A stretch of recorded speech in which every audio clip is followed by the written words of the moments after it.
Hello! In this video I just want to show you how to unlock, and I apologise for the pronunciation here, Sethian the Astromancer. You'll be going through two prophecies, an eye for an eye and stars below, which when everything's completed will actually get you a few more rewards than just the character. You'll get Gorai, a unique wand, a skill called Astral Shower, access to a new well near the Gutters vendor, a stray star which once you start a new run or reload into your game will spawn in the observatory, and of course the fanciest of all characters, Sethian the Astromancer. Now before we get started I would advise you use Oswald the Ruined King's Guard, as this allows you to skip a bit of an RNG that will be involved, but I'll get into that shortly. To kick things off, you're going to need to get to the academy and go up on top of the cathedral, clear out the gargoyles and then head upstairs above the merchant in the observatory. There you'll find Sethian. All you need to do is talk to Sethian and see a little bit of a cutscene showing the gate opening to the boss fight that you will be doing, and then head on outside, go back down the cathedral elevator and go head towards this boss fight in the academy courtyard. Be warned, this boss can be quite tough, but does have a few telegraphs or changes in animation when they're about to do these mechanics. There's three main ones. There's a charge with a big impact AoE in front of them, just circle around the boss best you can. They also do multiple leaps in sequence, usually 3 or 4, and they come with an AoE slam which you'll need to be a bit away from and keep dodging or running away. Finally, the boss will do a massive AoE. They'll go invisible, they'll teleport a short distance and reappear. That's when you need to get out the AoE. After which the boss will spawn a whole ton of skulls which will float into the air a bit and then they will target you. Once they start moving, try to keep dodge ready and dodge out the way. They tend to lock onto a spot the second they start moving, so as long as you change your direction and dodge, you should be okay.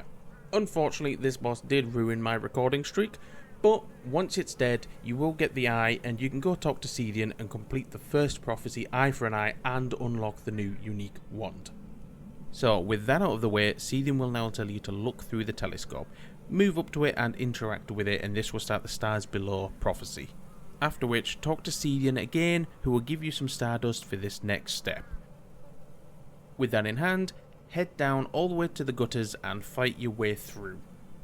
You're looking for a damaged wall all the way at the back of the gutters. Here is where your choice of Oswald comes in if you're playing Oswald. See, this wall can only be knocked down with two things.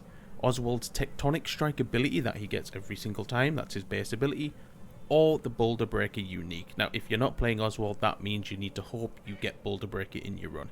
So again, suggest using Oswald for this, it's just simple. Now break down the wall, head on in and follow the path all the way down. Here you'll find a well of stars. Interact with it, it will use the stardust providing you have it, and you'll complete the stars below prophecy. But you'll also want to head a bit to the left and use the lever to open up the shortcut between the merchant and this well of stars. That's basically it. All you need to do now is return to Sethian, talk to them once more, and the character unlocks. But one last quick point, I did say there was a stray star from this prophecy line, and that is because you've now unlocked Sethian. A stray star will spawn in their observatory. Normally you'd need to start a new run, but what you can also do, depending on if this has been fixed or not, is exit out of the run and then continue from where you've left off once you've unlocked Sethian. You'll actually find when you load back in, the stray star is right there on the floor. And just pick it up. That's everything you need to know. Go, enjoy, play the character, and get used to Pulsar Orb, the first active ability ever released in the game.